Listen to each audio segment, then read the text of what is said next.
What's going on? Brian Tong here, and welcome to the Apple Bits for everything good and bad inside the world of Apple. And if you can't wait for Apple's next iPhone and Apple Watch announcement, you won't have to wait much longer because Bloomberg's Mark Gurman reports Apple is targeting to hold its first fall event on Wednesday, September the 7th. Now, the event is expected to focus on the new iPhone 14 and 14 Pro lineup that I went into detail with my last video, and then the new Apple Watch Series 8 and potential new Apple Watch Pro, or whatever they call it.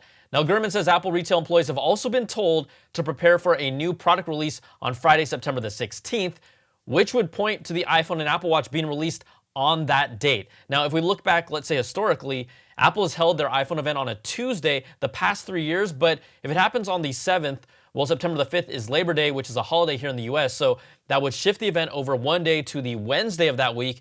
And if this event is on the 7th, then we'll also get invites within about a week of that date. So we're expecting an iPhone 14, 14 Max, 14 Pro, and 14 Pro Max, and 3 new Apple Watch models. That's a new Apple Watch SE, a new Apple Watch Series 8, and an all-new Apple Watch Pro version. Of course, that's if that's what they call it, with a larger body. You got a new design and a more rugged build because Galaxy has the Watch 5 Pro. Apple's going to have the Series 8 Pro, or just the Pro. It's going to be Pro. Now, other products that are in play that we're more likely to see at a later event this year are a new entry-level iPad and iPad Pros, the new Mac Pro, which I'm waiting for, and then AirPods Pro. So there is just so much to look forward to this year. The iPhone always takes center stage at the fall event, and now another report from Wedbush Securities believes the iPhone 14 Pro models will likely see a $100 price increase compared to last year's iPhone 13 Pro lineup. So if you remember, the 13 Pro and 13 Pro Max, they started at $999 and $1099.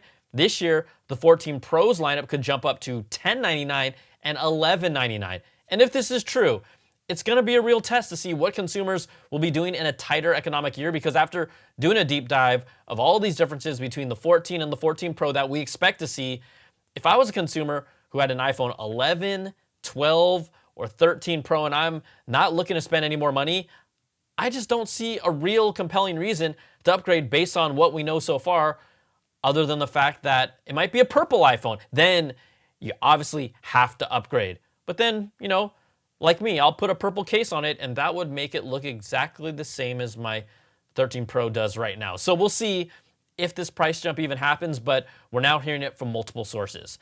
Now, iOS 16's latest beta has dropped. It's the 6th one so far, and it now has an update that allows you to turn off the battery percentage indicator in the battery status bar when using low power mode. You couldn't before this recent update, but there was obviously this huge freak out when Apple brought back the battery percentage feature, a feature that should have never gone away in the first place. So now if you haven't tried it out already on either the latest public beta or the developer betas, go to your settings, go and scroll down, find battery, and then once you're in that, you'll see battery percentage at the top as an option. But the hype died down so fast because it just ended up being not that easy to read. I mean, those numbers are small in person. I mean, you have to squint or read them really carefully. And I know my eyesight isn't that crappy, like still better than 20/20. So seeing an actual graphic representation like before is still better until they can come up with maybe a more readable way that shows the percentage and the visual together. But you all literally lost your mind for a day. Now no one's talking about it. Now, some of you that want to try it out, you still haven't experienced it because the feature is still not available on the standard iPhone 11, iPhone XR, iPhone 12 mini, and 13 mini. And yes, that is why it's still a beta, so we don't know if or if not it will be coming to those phones yet. But I say it every time to y'all, don't put the beta on your primary phone. It's a beta for a reason. All right, a lot of us are waiting for the new AirPods Pros, but if you're not and you're looking for another alternative, Beats Fits Pro just announced a collaboration with Kim Kardashian in 3 new colors: Moon, Dune, and Earth. But, they're really a unique take on skin-toned earbuds, or what the internet calls Ray J, Kanye, and Pete. That is so cold, guys. I mean, I laugh when I saw it, I laugh when I wrote it, and I laugh when I have to say it out loud because it's just so stupid. But the internet, always undefeated. But Beats might be the ones laughing at us because after going on sale, they're already sold out in one day. There are no official reports of how many tens of units that they produced.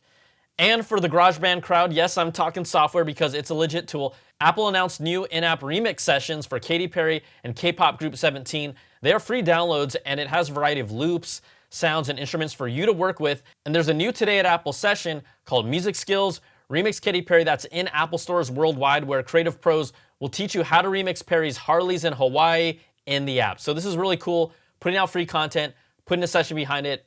I just love how it all marries together. Okay, let's go back. Let's go back in the time machine here for a fun moment in Apple history, because this week marked the 24th anniversary when the first iMac went on sale on August 15th, 1998. And it was the computer that really reignited Apple with their first consumer-geared desktop. You know, you had those smooth curves and gumdrop designs that are still iconic, and all of its colors, which the recent M1 iMac line brought back as well. And I just loved that nostalgic move to bridge the past to the future. Now, it had a 15-inch screen.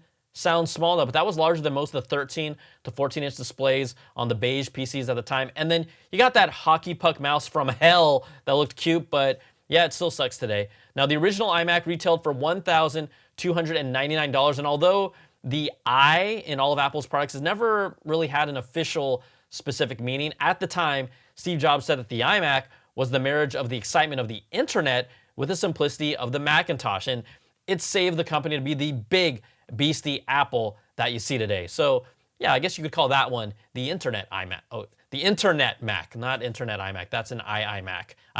All right, that's gonna do it for this video. If you like what you see, give me that thumbs up, subs up, and hit that notification bell, ding, to get all my latest videos when they drop. And if you want more of that Apple goodness, you can check out my weekly Apple Bits XL audio podcast to get the latest deep dive with all these stories and new ones every week with special guests.